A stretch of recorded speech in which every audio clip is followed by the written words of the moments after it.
యమధర్మరాజు గారి వక్షస్థలం మీద తన్ని చంపినవాడు ఎవరైనా ఉంటే శంకరుడు ఒక్కడే ఉన్నాడు.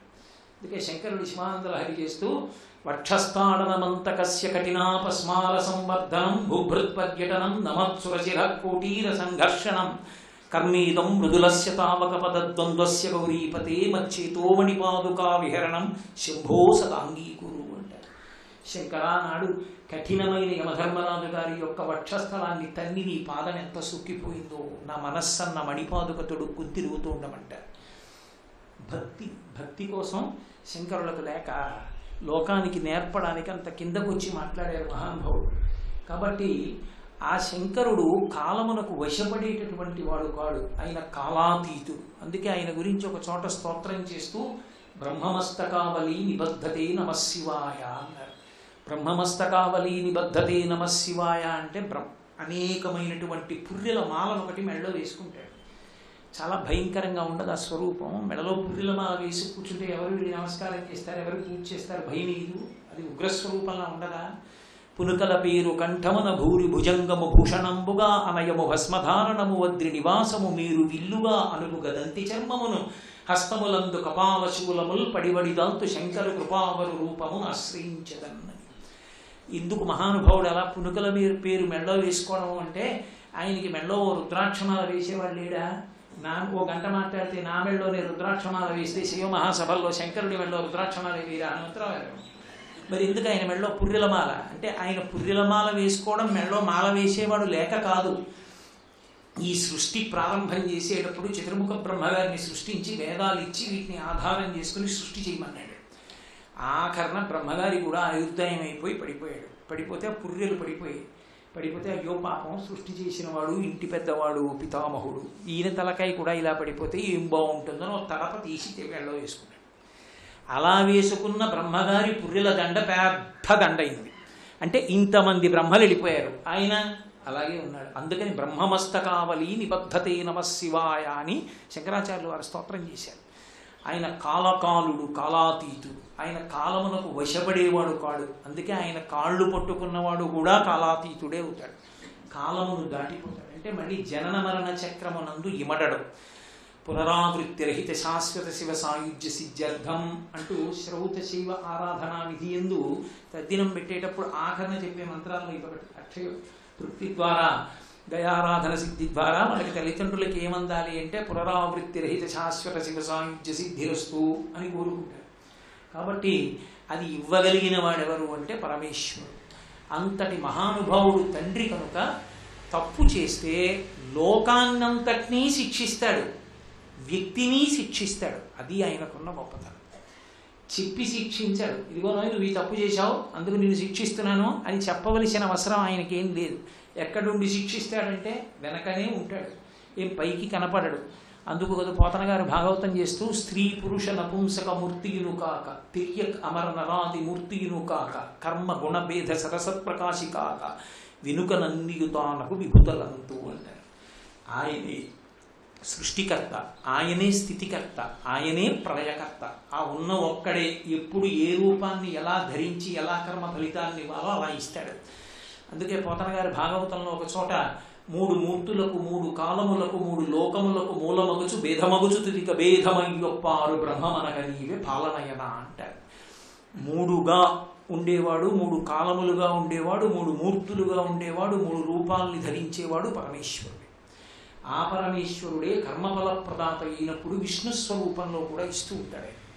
అలా ఇవ్వగలిగినటువంటి వాడు కనుక ఆయన వ్యక్తిని పరిపాలిస్తాడు, ధర్మాన్ని బట్టి ఇస్తాడు. చేసిన ధర్మానుష్ఠానాన్ని బట్టి ఉన్నటువంటి భక్తిని బట్టి అనుగ్రహిస్తూ ఉంటాడు. ఇప్పుడు శివభక్తి చేస్తే ఏమిటంటే ఉపయోగం? మేము ఇప్పుడు ఏదో తప్పు చేసేసాం, మా లలాటం మీద రాసేశారు, దాని ఫలితం వచ్చేస్తుంది. ఇప్పుడు మేము శివుడి పట్ల భక్తిగా ఉంటే మాకు కలిసి వచ్చేది ఏమిటనో అనుమానం ఉండొచ్చు. దాని గురించి పరమేశ్వరుడు యొక్క ఉమామహేశ్వర స్తవంలో మాట చెప్పారు, నమశివాభ్యాం అశుభాపహాభ్యాం. ఆయనే అనుగ్రహించాలనుకున్న నాడు నువ్వు ఇలా ఎందుకు అనుగ్రహిస్తున్నావు అని అడ్డుపడగలిగిన వాడు లేడు. ఆయన సర్వజగన్నియామకుడు పరమేశ్వరుడు. అందుకే ఇప్పుడు పరమభక్తితో ఉంటున్నాడు కాబట్టి అతనికి ఇంత పెద్ద శిక్ష వెయ్యకూడదనుకున్నాడు. అనుకున్నాడు కాబట్టి గతంలో చేసినటువంటి కర్మ ఫలితాన్ని ఇచ్చేటటువంటి సమయం ఆసన్నమైనప్పుడు జోక్యం చేసుకుని దాన్ని అతి తక్కువకి తగ్గించేస్తాడు. పాము కరవవలసిన వాడిని చీమ కరిచేటట్టుగా చేసి అనుగ్రహించాలి. అలా అనుగ్రహించేటట్టు చేసి గత జన్మ కర్మ తీసివేయగలరు. అది ఆయన యొక్క అనుగ్రహం. అందుకే మహానుభావుణ్ణి నమశివాభ్యాం అశుభాపహాభ్యాం అని భక్తులను రక్షణ చేసేటటువంటి ఆయన యొక్క విధానాన్ని ప్రస్తుతి చేసింది.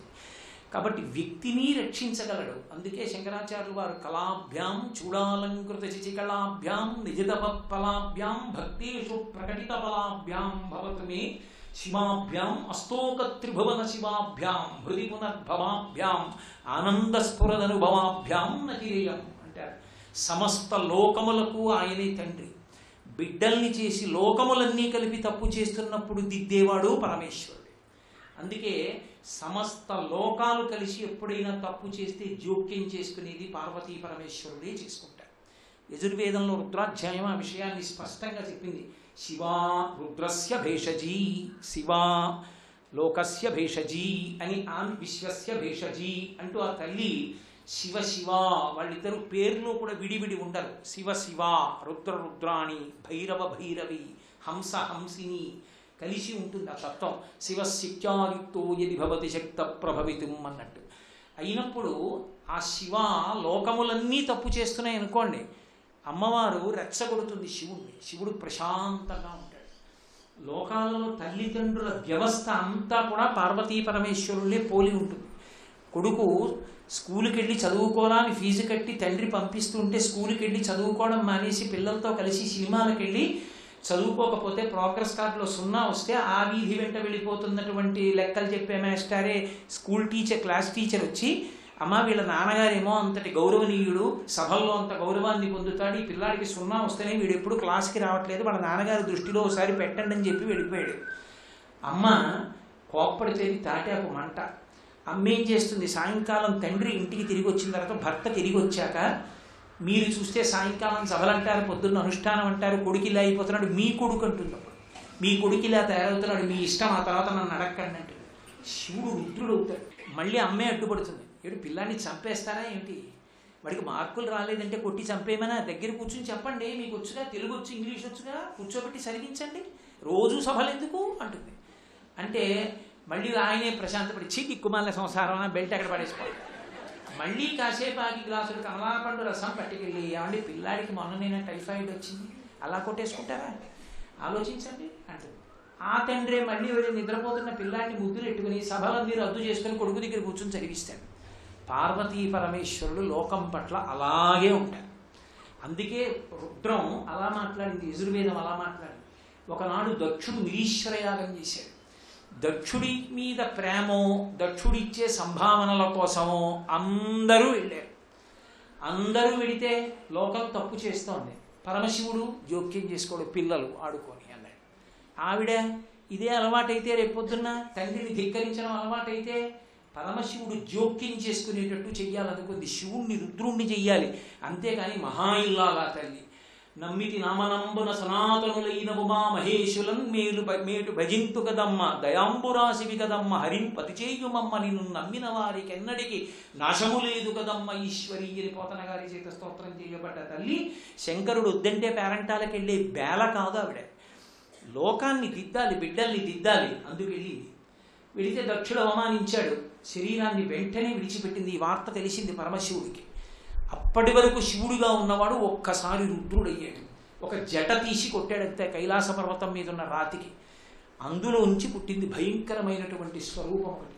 అభ్రంలిహాదభ్ర విభ్రమ ప్రభ్రమ కుందీల దీర్ఘ శరీరమర ప్రజ్వల జ్వలన దీప్త జ్వాలికాజ్వాల జజ్వల్యమాన కేశముల నిరయ జండ దిగ్వేదండ శుండాపదోర్దండ సహస్రద్యుతిహేతి సంఘమొప్ప వీక్షణత్రయలోక వీక్షణద్యుతిలోక వీక్షణతతిదు నిరీక్షమగుచు గ్రకచ కఠిన కరాళ దంష్టలు విలుంగ ఘన కపాలాస్తి మలికలు దనర సకలలోక భయంకరుండగుచు వీరభద్రుడు దయించే మారట రుద్రుడగుచు. భయంకరమైనటువంటి స్వరూపం వీరభద్రుడు పుట్టి దక్షయజ్ఞ ధ్వంసం చేస్తే మళ్ళీ దేవతలందరూ వెళ్ళి శంకరుడి కాళ్ళ మీద పడ్డారు. మహాప్రభో మీరు తప్ప మాకెవరు దిక్కు, రక్షించండి, ఇంకెప్పుడు ఇలాంటి తప్పు పనులు చేయకండి అన్నాడు. పూషదంతమిదవ్యగ్రో దక్షాత్తర హరోహర అని శివాష్టోత్తరంలో చెప్తాం. తప్పు చేసిన సభకి సాక్షాత్తు సూర్యనారాయణమూర్తే వెళ్ళినా పళ్ళు పీకించేసి పాయస నైవేద్యం ఒకటే మిగల్చాడు. తప్పు చేస్తే శిక్షించకపోతే పిల్లలు పాడైపోతారు.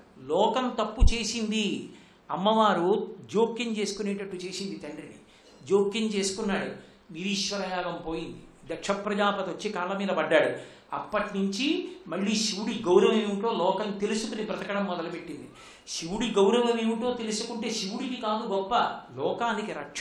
నాన్నగారిని గౌరవించడం చేత కాకపోతే నాన్నగారికి కాదు తక్కువ, పాడైపోయేది కొడుకు. అలా తండ్రి గౌరవాన్ని నిలబడేటట్టు చేసింది తల్లి. కాబట్టి ఆయన లోకములన్నీ తప్పు చేస్తే దిద్దుతాడు. లోకములన్నీ ఆయన బిడ్డలు. ఆ బిడ్డల కాపదొస్తే ఆయనే జోక్యం చేసుకుంటాడు, జోక్యం చేసుకుని కాపాడతాడు. అందుకే వాడు లోకానికి తల్లిదండ్రులు. ఒకనాడు హాలాహల భక్షణం చేయవలసి వచ్చింది. ఉన్న పదవులు చాలక ఏదో అమృతం తాగి శాశ్వతమైన సుఖాలను అనుభవించాలని వెళ్ళి పాలసముద్రాన్ని చిలికారు. ఆ పాలవెల్లి లోపల అప్పటికప్పటికి మందరాగము తిరిగన్ చప్పుడు నిండిన జండము చెప్పిడిదే మధురి చెవులు చిందరగులియన్ ఆలోల జలధి లోపల నాలో నహి విడిచి సురలన సురల పరపన్ గీలా కోలాహలమున హాలాహల విషము పుట్టే అవనీనాథ. బ్రహ్మాండమైన హాలాహలం పుట్టి తరువుకొస్తుంటే అప్పటిదాకా వచ్చినవన్నీ పంచుకున్న వాళ్ళందరూ పరిగెత్తారు. ఎవరి దగ్గరికి పరిగెడతారు? అప్పటి వరకు నాన్నగారు గుర్తురాడు. నాన్నగారు ఒరే ఒక్కసారి చూడాలనుందిరా అంటే, నాన్నగారు అంటే ప్రొబేషన్లో ఉన్నాను, మొన్ననే ప్రమోషన్ వచ్చిందంటే.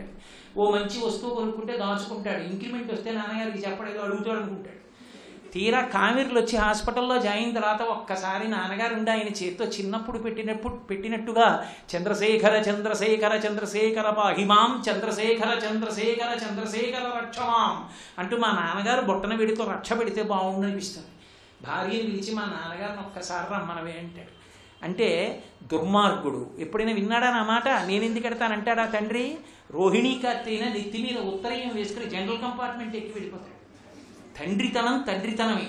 ఇంతమంది పరిగెత్తారు. చని కైలాసముజొచ్చి శంకరుని వాసద్వారముంజేరి ఈశుని దవ్వారికు లట్టుపడ్డ తల మంచుంజొచ్చి కుయ్యో మొర్రో విను మాలింపుము చిత్తగింపుము దయం వీక్షింపుమన్ సంభుజానన ముఖ్యుల్కని రక్తరక్షణ కళా సంరంభురిన్ శంభురిన్. అది పద్యం.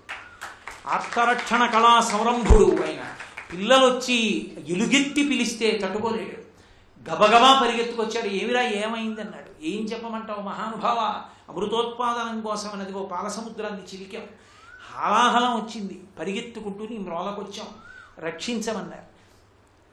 దాని జోలికెళ్ళిన వాడు కాదు, అది దేని మించి విడితే అదంతా ఆవిరైపోయి సముద్రాలు ఎక్కిపోయి.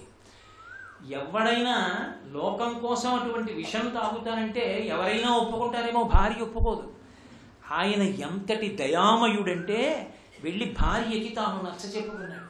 కంటే జగముల దుఃఖము వింటే జలజనిత విషపు వేడి మీ ప్రభువయ్యుంటుట ఆర్తో ఆపద గింటించుట దానఫలము దానం కీర్తి మరుగాక్షి. ఓ పార్వతి, బిడ్డలు ఏడుస్తున్నారు. తల్లిదండ్రులను మనం ఉండగా పిల్లలు అలా ఏడుస్తుంటే మనం ఉండి ప్రయోజనం ఏమిటి? అందుకని నేను ఈ హాలాహలం పుచ్చేసుకుందాం అనుకుంటున్నాను, పుచ్చేసుకుంటాను అని ఆవిడ ఇంకా ఒప్పుకోదేమోనని హరిమతియానందించిన హరినచ్చు జగంబులెల్లయానందించున్ హరియును జగములు మెచ్చగా గరళము వారించుటొప్పు కమలదలక్షి. పుట్టింటి వైపు నుంచి నరుక్కొచ్చాడు. నారాయణ నారాయణీ కదూ. మీ అన్నయ్య శ్రీ మహావిష్ణువు బాధపడుతున్నాడు, లోకాలకు రక్షకుడు. ఆ లోకాలన్నీ హాలాహలం చేత దగ్ధం అవుతున్నాయి. ఆయన సంతోషిస్తాడు, పుచ్చేసుకుంటా హాలాహలాన్ని. నాకేమైనా అవుతుంది అనుకుంటున్నావా? బెంగెట్టుకోకు. భక్షింతు హాలాహలమును శిక్షింతును మధుర సూక్ష్మ ఫలరసము క్రియన్ రక్షింతు ప్రాణికోట్లను వీక్షింపుము నీవు నేడు వికచాబ్జముఖి. ఏం బెంగపెట్టుకోకు పార్వతి, చిన్న ద్రాక్ష పండు చప్పరించినట్టు చప్పరించేస్తా, పుచ్చేసుకోనా అన్నాడు. మీ ఇష్టం వచ్చినట్టు చేయండి అంది ఆవిడ. అడిగిపోయాడు సుఖబ్రహ్మ. భాగవతం వింటున్నాడు. ఎంత పార్వతీదేవైతే మాత్రం ఎలా తాగేయమందండి? భర్త కదా. సత్యాయ త్రిగుణాత్మనే పురజితే కాత్యాయని శ్రేయసే సత్యాయ అద్య కుటుంబినే ముని మమ ప్రత్యక్ష చిన్మూర్తయే కదా శంకర భగవత్పాదుల స్తోత్రం. అద్య కుటుంబిని, మొదటి కుటుంబం లోకంలో. అమ్మలగన్నయమ్మ, పెద్దింటమ్మ, పేరంటాలమ్మ. ఆ అమ్మ పసుపు కుంకాలకి భంగం రాదు. ఎలా తాగమంది పరమేశ్వరుణ్ణి హాలాహలం. సుఖబ్రహ్మ అన్నారు పరీక్షిత్తుతో, మృంగిడివాడు విభుండని మృంగిడిదియు గరళమనియు మేలని ప్రజకున్ రింగమని సర్వమంగళ మంగళసూత్రమునెంతమది నమ్మినదో. లోకాలలో ఉన్న వాళ్ళందరి మంగళసూత్రాలు కాపాడేటటువంటి సర్వమంగళాస్వరూపమైన పార్వతీదేవి మెడలో కామేశబద్ధ మంగళ్య సూత్ర శోభితం ధరాయి ఉండగా సర్వమంగళాదేవి మెడలో మంగళసూత్రం పరమశివుడు కట్టి ఉండగా ఆయనకి భంగపాటు కలుగుతుందా తాగేమందయా? అందుకే అది అమ్మవారి గొప్పతనం. శంకరాచార్యులు వారి సౌందర్యలహరిలో ఇంకొంచెం ముందుకెళ్ళి అమ్మవారి తాటంక మహిమ అన్నారు. సుధామప్యాస్వాద్య ప్రతిభయజలా మృత్యుహరిణి విపద్యంతే విశ్వే విదిశతముఖాంఖాద్యాది విశద కరాళం యక్ష్వేళం కబళ తవ తక్కాల కలనాన శంభోస్తన్మూలం తవ జనని తాటంక మహిమ అన్నారు. అమ్మా, ఐదోతనానికి గుర్తు తాటంకాలు, చెవుల ఆభరణాలు నీ చెవులకు ప్రకాశిస్తుండగా పరమశివుడు హాలాహలం తగితే మాత్రం ఇబ్బంది వస్తుందమ్మా అన్నారు. మహానుభావుడు, ఏరా ఆ రోజున దక్షయజ్ఞం మీరందరూ చేశారు కదా, ఇప్పుడేమో నేను కావాల్సి వచ్చానా అనలేదు. గబగబా తాను హాలాహలం వెంట పరిగెత్తాడు. ఇప్పటి వరకు అందరికీ ఎదురొచ్చిన హాలాహలం శంకరుణ్ణి చూసి వెనక్కి తిరిగిపోయి పోతే ఈయన దాని వెంటబడ్డాడు. గబగబా వెళ్ళి ఎక్కడికి పోతావే అని చెప్పి చేత్తో పట్టుకుని తన చుట్టూంచొర సంఘముల్ జయ జయధ్వానంబులన్ బొబ్బిడం ఘనగంభీరమంబుతో శివుడు లోకద్రోహి గుంపోకు రమ్మని కెంగేల తెమల్చి కూర్చి కడిగానంకించి జంబూఫలంబున మహావిషమున ఆహారించి హెలాగతి. అరిచేత్తో పట్టుకుని ఇలా ముద్ద చేసుకుని నోట్లో పెట్టుకుని గుటుక్కుని మింగేశాడు. ఆయన ఎంతటి మహానుభావుడంటే, కదలంబారవు పాప పేరు వడలం ఘర్మాంబుజాలంబు పుట్టదు నేత్రంబులు నెర్రబారవు నిజ జూటాచంద్రుడు కందడు వదనాంభోజము వాడదా విషమును ఆహారించుచో గాయిచో పదిలంబై కడిచేయుచో దిగుచుచో భక్షించుచో మృగుచో అన్నాడు. అది ముద్ద చేసినప్పుడు కానీ, నోట్లో పెట్టుకున్నప్పుడు కానీ, మింగినప్పుడు కానీ కనీసం ఆయన ఒంటి మీద పొక్కు పుట్టలేదు, వేడెక్కలేదు, ఆఖరికి చెమట పట్టలేదు, పైన ఉన్న చల్లని చంద్రుడు కందిపోలేదు, మెడలో ఉన్న పాములు వేడి చూసి భయపడి జారి కింద పడిపోలేదు. ఆయనని ఆశ్రయించి ఉండగా ఎవరికీ ఏ ఆపద ఉండదు. సర్వులకు రక్ష ఇవ్వగలిగినటువంటి మహానుభావుడు పరమశివుడంటే. కాబట్టి ఆనాడు హాలాహల భక్షణం చేసి లోకాల్ని రక్షించాడనే సామాన్యమైన భక్షణం కాదు. ఉదరము లోకంబులకును సదనంబకుటెదిగి శివుడు చటుల విషగ్నిన్ కుదురుకొని కంఠబిలమున పదిలంబు గదిలిపే పరమ సూక్ష్మ రసంబున్. అది మింగేస్తే కడుపులో కెడితే కొన్ని లోకాలు పోతాయి, పైకి వదిలేస్తే కొన్ని లోకాలు పోతాయి. అటు కాదు ఇటు కాదు, కంఠంలో పెట్టుకుని తెల్లని కంఠం నల్లటి కంఠంగా మాడితే గరళకంఠుడు శ్రీకంఠుడు అని పేరు తెచ్చుకుని నీలకంఠుడు అయ్యాడు మహానుభావుడు. తెల్లని వాడికి ఎక్కడైనా మచ్చ వస్తే పోవడానికి ప్లాస్టిక్ సర్జరీ చేయించుకుంటాడు. ఏమిటండి మచ్చ అని? అందులో కంఠం మీద వచ్చింది. అయినా సరే లోకాలు రక్షించాననడానికి ఇది గుర్తు అన్నాడు. రుద్రాధ్యాయం 2 చేతులు ఎత్తి నమస్కరించింది. అసౌ యోగ సర్పతి నీల గ్రీవో విలోహిత ఉతైనం గోపా దృశన్ను దృశన్ను దహార్య అని ఉదయవేళలో అదిగో కనపడుతున్నాడు. నీలగ్రీవుడైనటువంటి నీలలోహితుడైన శంకరుడు కనపడుతున్నాడని నమస్కరించింది. అది ఎవరు? సామాన్యమైన గోపకాంతలు కూడా దర్శనం చేయించా శివస్వరూపాన్ని. ఉతైనం గోపా దృశన్ను దృశన్ను దహార్య అంటూ అంతటి మహానుభావుడు. ఆయన లోకములనన్నిటినీ కలిపి శిక్షించగలడు, లోకములనన్నిటినీ కలిపి రక్షించగలడు. ఇంతటి సమర్థుడైన పరమేశ్వరుడు ఆయన గురించి చెప్పడం, ఆయన గురించి తెలుసుకోవడం ఎవరికీ సాధ్యమే కాదు. ఎందుచేత అంటే ఒక్క మాట అంటే మీకు అర్థమైపోతుంది. అసలు ఈ సమస్త శాస్త్రములు, సమస్త వాంగ్మయమంతా పరమశివుని కాళ్ళకి చేతులకి ఉన్న ఆభరణాలన్నారు. ఎందుచేత అంటే ఒకానొకనాడు పరమశివుడు చేతిలో పట్టుకున్నటువంటి ఢమరుకాన్ని మోగిస్తే వచ్చినటువంటి 14 మాహేశ్వర సూత్రముల నుంచి పాణిని వ్యాకరణాన్ని రచిస్తే పరమశివుని యొక్క ఆనంద తాండవాన్ని చూడడం కోసం చిదంబరం వచ్చి పరమశివుడి యొక్క తాండవం చూసి మురిసిపోతుంటే ఆదిశేషుడు, మేమందరం తాండవానికి సహకరిస్తాం, 1000 పడగలున్న నీకు కాళ్ళ చేతుల ఏం మోగిస్తావు చూడడం తప్ప అన్నారు. ఏం చేస్తానంటారే, నేను కూడా పరమశివుడికి కాలి అందెనైపోతానని ఎగిరి వచ్చి పరమశివుడి పాదానికి చుట్టుకున్నాడు ఆదిశేషుడు. కాలి అందే అయ్యాడు. ఆ కాలి అందే అయినటువంటి ఆదిశేషుడే పతంజలి అయి పాణిని వ్యాకరణానికి మహాభాష్యాన్ని ఇచ్చాడు. మూకశంకరుడు మూక పంచజితిలో మహాభాష్య వ్యాఖ్యా ప్రకట ఆరోపయతివా అంటూ ఆ మహాభాష్యకర్త అయినటువంటి పతంజలిని స్తోత్రం చేస్తారు. అటువంటి పతంజలి పరమశివుని యొక్క కాలి ఆభరణం అందే. ఆయన వ్యాకరణానికి మహాభాష్యం ఇస్తే చేతి ఢమరుకంలోంచి వ్యాకరణం వచ్చింది. ఆ వ్యాకరణం లేనినాడు వాంగ్మయం లేనే లేదు. ఆ వాంగ్మయం లేనినాడు మీకు నాకు ఈ పద్యము లేదు, ఈ వచనము లేదు, ఈ పుస్తకం లేదు, ఉపన్యాసం లేదు, తెలుసుకునే అవకాశం లేదు, పూజ చేసే అవకాశం అంతకన్నా లేదు. కాబట్టి సమస్త శాస్త్రములకు ఆలవాలని ఎవరంటే పరమశివుడే. అందుకే ఆయనే సృష్టికర్త, స్థితికర్త, ప్రళయకర్త. అందుకే ఇప్పటికీ ప్రపంచంలో మోజు ఏ మూర్తి మీద అంటే నటరాజస్వామి మూర్తి మీద ఉన్నంత మోజు ఇంకా ఏ మూర్తి మీద ఉండదు. మీరు చూడండి, విదేశాల్లో ఎత్తుకుపోయే వాళ్ళందరూ నటరాజ విగ్రహాలు ఎత్తుకుపోతారు. ఎందుకు ఎత్తుకుపోతారో తెలుసా? నేను ఒక చోట ఇంగ్లీష్ పుస్తకంలో చదివా. వాళ్ళకి ఎందుకంటే అంత we look at that idol in an amazing way, చాలా ఆశ్చర్యంగా చూస్తారట వాళ్ళు. ఎందుకు చూస్తారంటే ఒకటే కారణం, పెద్ద జుత్తున్నటువంటి శంకరుడు యమవత్యప్త దేహాయ దక్షిణామూర్తయే నమః ఇలా అన్నాడు అనుకోండి, ఆ జుత్తంతా ఇలా విసురుకుంటుంది. మళ్ళీ తల ఇలా తిప్పాడు అనుకోండి, ఇటు జుత్తు ఇటు పడే లోపల ఇటు జుత్తు ఇలా విసురుకుంటుంది. ఈ రెండు జుత్తులు కింద పడే లోపల తలలా నవ్వుతూ నిలబడుతుంది. అంత వేగంగా ఊపాడనే ఉగ్రంగా ఉండడు, నవ్వుతూ ఉండి జుత్తు ఇలా ఇలా ఇలా ఇలా ఉంటుంది. అసలు కింద పడదు, అంత వేగంగా నర్తిస్తాడు. ఆ నర్తించేటప్పుడు యువతల చేతిలో ఢమరకం, యువతల చేతిలో అగ్నిహోత్రం, మధ్యలో నవ్వుతున్న ముఖం. ఈ ఢమరకంలోంచే శబ్దంలోంచి సమస్త సృష్టి, అగ్నిహోత్రంలోకి లయం, ఆ చిరునవ్వుతో ఉన్న ముఖం స్థితి. సముద్రపు ఒడ్డుకి వెళ్ళి విశాఖపట్నంలో కూర్చొని కాలు పెట్టి కాలు మీద ఇసుక వేసి గూడు కట్టాను. అందులో చిన్న శివలింగం పెట్టాను. ఇప్పుడు నేనే సృష్టికర్త ఆ గుడికి. కొంతసేపు చూసా చాలా బాగుందన్నాను, గోడలు కట్టాను, చీపురు పళ్ళ తెచ్చాను, దాని ముందు పెట్టాను, గుడ్డ చుట్టాను, పతాకం పెట్టానన్నాను, ప్రాకారాలు పెట్టానన్నాను, నంది పెట్టానన్నాను, అన్నీ పెట్టాను. పెట్టి కాసేపు ఆగి వెళ్ళిపోతూ వెళ్ళిపోతూ చేత్తో దేవాలయం పడగొట్టి వెళ్ళిపోయాను.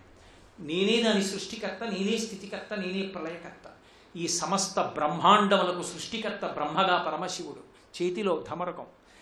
ఈ సమస్త ప్రపంచాన్ని నిలబెట్టేవాడు చిరునవ్వు చేత విష్ణుస్వరూపంగా పరమశివుడు.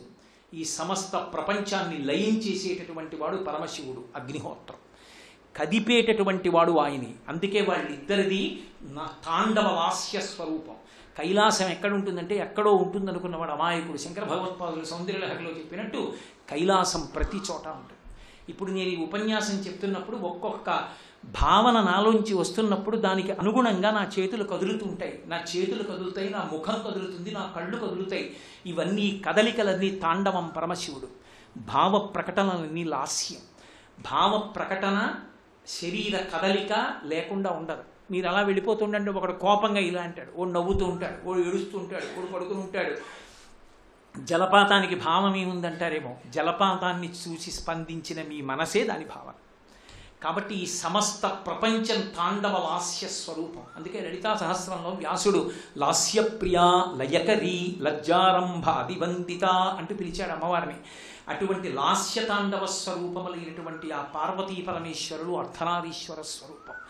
ఇంతటి మహోత్కృష్ట స్వరూపమైనటువంటి ఆ పరమేశ్వరుడు అసుతోషుడు అన్నారు. నలుగురు శిష్యులతో కలిసి అదే పరమేశ్వరుడు శంకరాచార్య స్వామి వారిగా వచ్చాడు. ఒక చెట్టు కింద కూర్చున్నవాడు యావత్ భారతాన్ని 3 పర్యాయములు సన్యాసాశ్రమంతో పాదచారి అయి పర్యటించి మళ్ళీ వేదం యొక్క ప్రమాణాన్ని నిలబెట్టినటువంటి మహాపురుషుడు శంకర భగవత్పాదులు ఒక్కరే. సర్వం శ్రీ ఉమామహేశ్వర పరబ్రహ్మార్పణమస్తు. స్వస్తి.